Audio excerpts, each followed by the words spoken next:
Invasion on October 7th. The IDF says it has regained control of all the towns on the Gaza border, while Defense Minister Yoav Gallant has ordered a complete siege of the Gaza Strip. Following the invasion, the numbers are staggering. As many as 700 Israelis murdered, almost 3,000 injured, many seriously, and up to 100 kidnapped and taken into captivity in Gaza. The images horrifying. Armed terrorists roaming Israeli communities at will and murdering anyone in sight. Elderly women and men dead on the street. Whole families inside their homes slaughtered, with more than 200 killed at an outdoor dance festival. The atrocities reminiscent of ISIS. Bodies of the dead being desecrated in the streets of Gaza. A captured 85-year-old grandmother with dementia being mocked in this photo. This 7-year-old boy being tormented by young Gazan boys with the whip.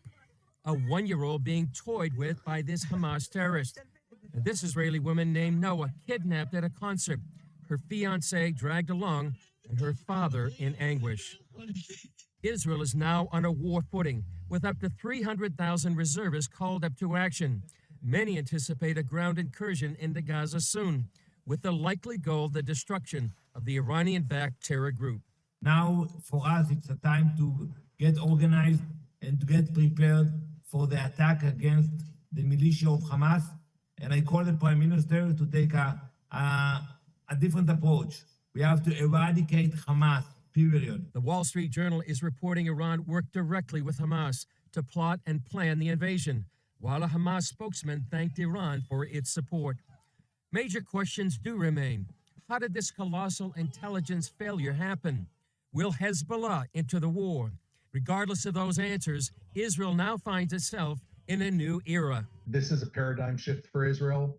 The prime minister, the cabinet, the heads of the military, it's clear to everybody that for an attack to be carried out against the Israeli people, we're in a new world, a new region, and our response will be unlimited to what we are going to do to successfully carry out our mission.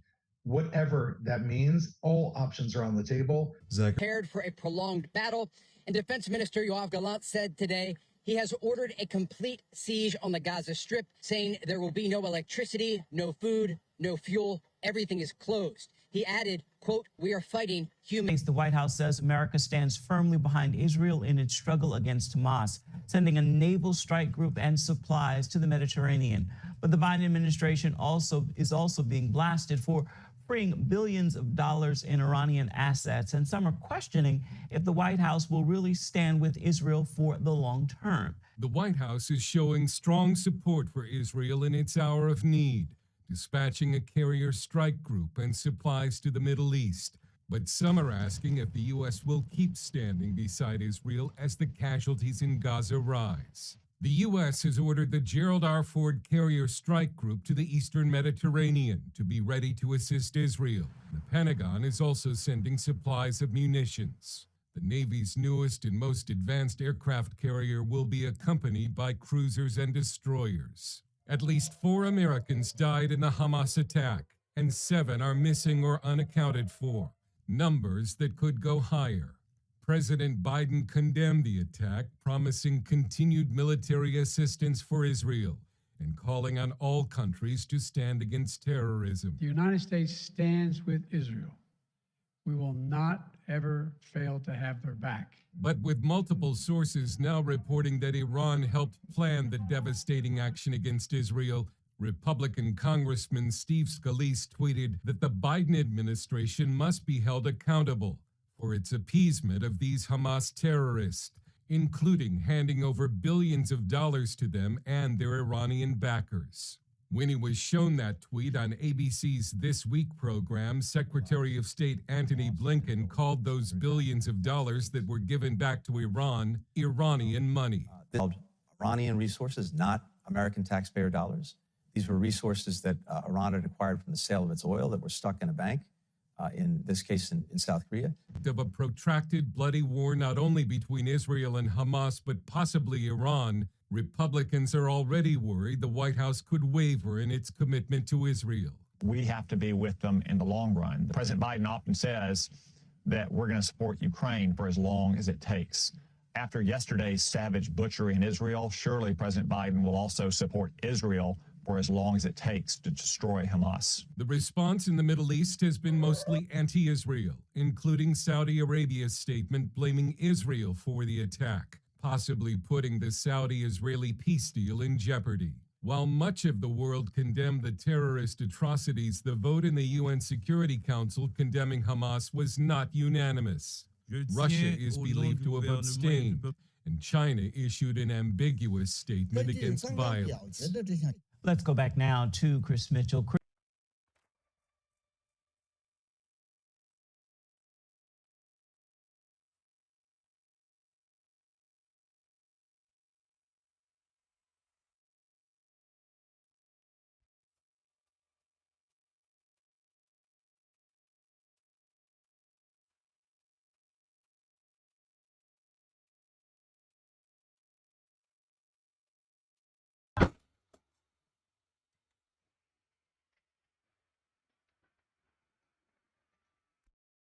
First. I spoke to a guy before this, and he said America first. You weren't happy with that. Why? Israel would not exist without America. So no America first for you? No. Are you an American? Yes. And you don't want to put America first? No.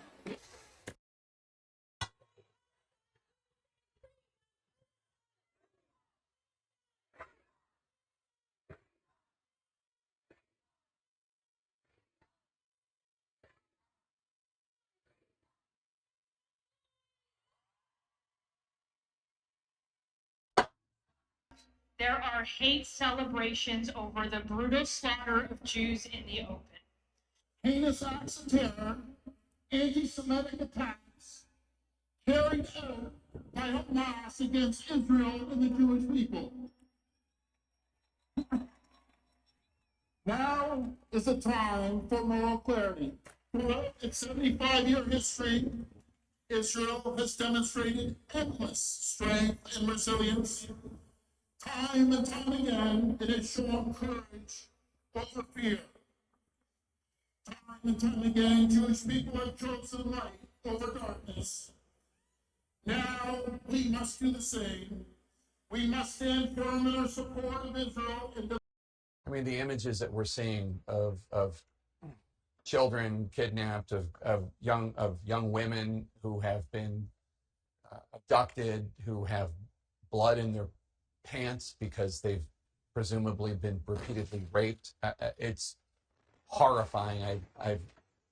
There's been a lot of death and destruction in that region, but I've never seen anything like this.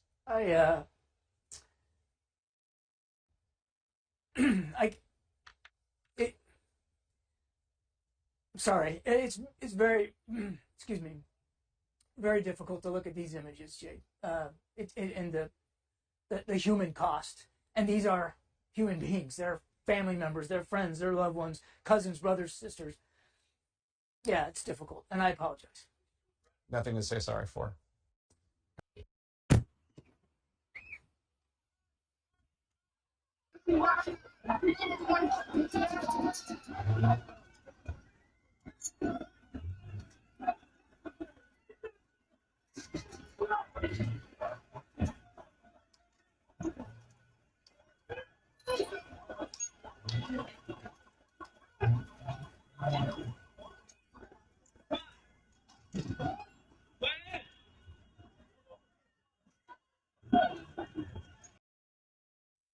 Israel is at war. We didn't want this war. It was forced upon us in the most brutal and savage way. But though Israel didn't start this war, Israel will finish it. Once the Jewish people were stateless. Once the Jewish people were defenseless. No longer. Hamas will understand that by attacking us, they've made a mistake of historic proportions. We will exact a price that will be remembered by them and Israel's other enemies for decades to come. The savage attacks that Hamas perpetrated against innocent Israelis are mind-boggling, slaughtering families in their homes, massacring hundreds of young people at an outdoor festival, kidnapping scores of women, children, and elderly, even Holocaust survivors. Hamas terrorists bound, burned, and executed children. They are savages. Hamas is ISIS. And just as the forces of civilizations united to defeat ISIS, the forces of civilization must support Israel in defeating Hamas. I want to thank President Biden for his unequivocal support. I want to thank leaders across the world who are standing with Israel today. I want to thank the people and Congress of the United States of America. In fighting Hamas, Israel is not only fighting for its own people, it is fighting for every country that stands against barbarism. Israel will win this war. And when Israel wins, the entire civilized world wins.